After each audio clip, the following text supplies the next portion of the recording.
perfeito, noite enluarada. Parafiados, caçador vai a caça. Na captura delas, de bailão em bailão.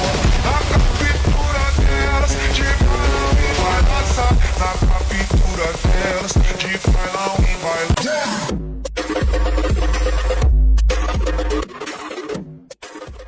Assalamualaikum warahmatullahi wabarakatuh. Halo semuanya, perkenalkan nama aku Hairil.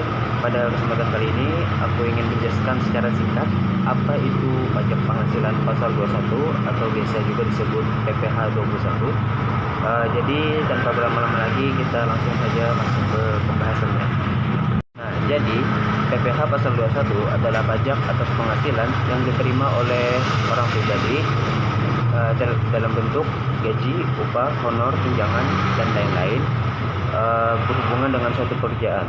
Ya, sederhananya ini adalah pajak yang dipotong langsung dari penghasilan karyawan atau pekerja. Nah, lalu siapa aja sih yang kena PPh pasal 21 ini?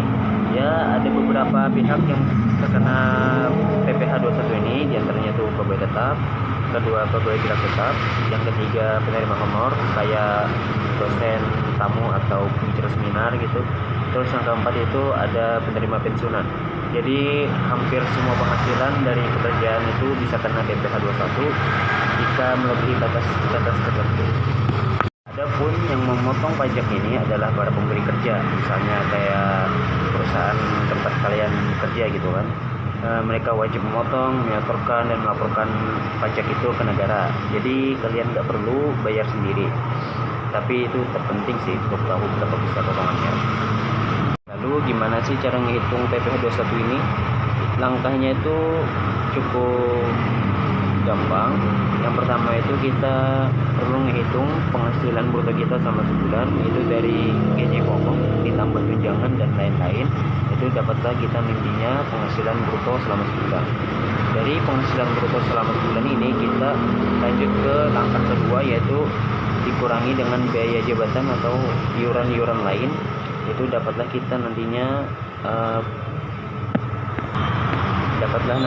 nantinya penghasilan neto alias penghasilan bersih selama sebulan. Terus penghasilan neto ini kita kalikan 12, nantinya akan dapat penghasilan neto selama setahun, penghasilan bersih selama setahun. Nah, dari penghasilan neto alias penghasilan bersih selama setahun ini kita kurangin lagi nih sama penghasilan tidak kena pajak alias PTKP. Nah, dari hasil dari pengurangan itu disebut nantinya penghasilan kena pajak alias PKP. Nah, dan dari sinilah tarif pajaknya diterapkan. Ingat ya, tarif PPh 21 ini bersifat progresif, artinya makin besar penghasilan makin tinggi pajaknya. Contohnya itu penghasilan sampai 60 juta per tahun itu dapat dikenakan tarif 5%.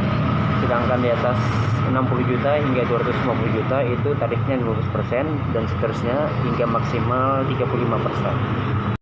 Dan mungkin bertanya-tanya nih, buat apa sih sebenarnya pajak ini? Jadi ya guys, pajak ini digunakan untuk membiayai pembangunan negara seperti pendidikan, kesehatan, infrastruktur, dan layanan publik lainnya. Jadi sebenarnya setiap potongan pajak dari gaji kita itu sebenarnya ikut membangun Indonesia. Sekarang kalian sudah tahu kan bahwa PPh 21 itu bukan hanya sekedar potongan gaji, tapi itu bentuk nyata kita sebagai warga negara untuk memajukan negeri kita. Dari saya, wassalamualaikum warahmatullahi wabarakatuh.